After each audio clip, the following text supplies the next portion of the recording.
Mga ka-office-mate, no? Magandang umaga sa inyong lahat, ano? Ako muli si Eric Oralio Motovlog. Ngayon, paano nyo malalaman na itong bearing na ito ay magagamit nyo pa, no? Sa kabila ng ito ay lumang-luma na, no? Ngayon, paano nyo malalaman? Ito pong bearing na ito nakakabit dito. Yan. Responsable po siya sa pag-ikot ng gulong mo, no? Ngayon, kapag ito ay nasira, malalaman mo lang ito kapag inalog-alog mo. Yan. Ngayon, pag may naramdaman ka na parang may umaalog sa loob ng isang bearing, ibig sabihin sira na to. Oh.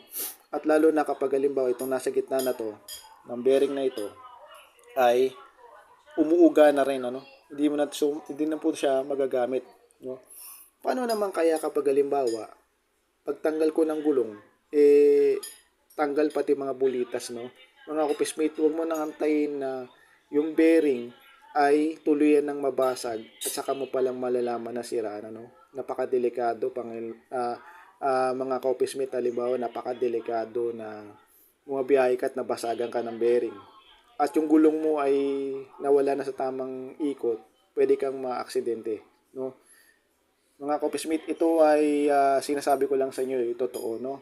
At pag inulog mo, malalaman mo kung siya ay sira na talaga, no? No? Ngayon may nararamdaman ako sa sabihin wala na po ito. Paano naman kung halimbawa yung bearing na maayos-ayos pa, no? Ito yun.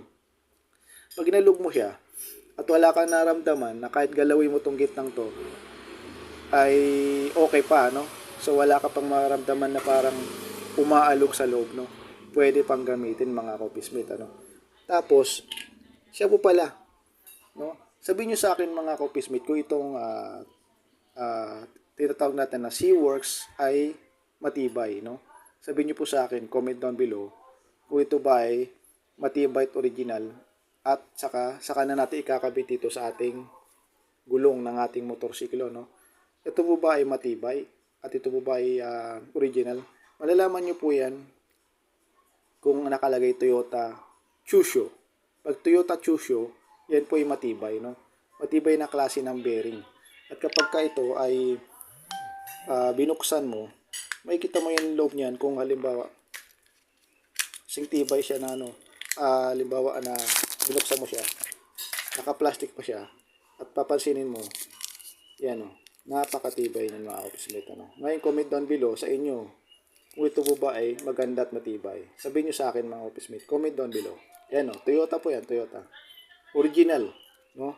Kayo po, sa palagay po ninyo, comment down below. No? Okay, sige po.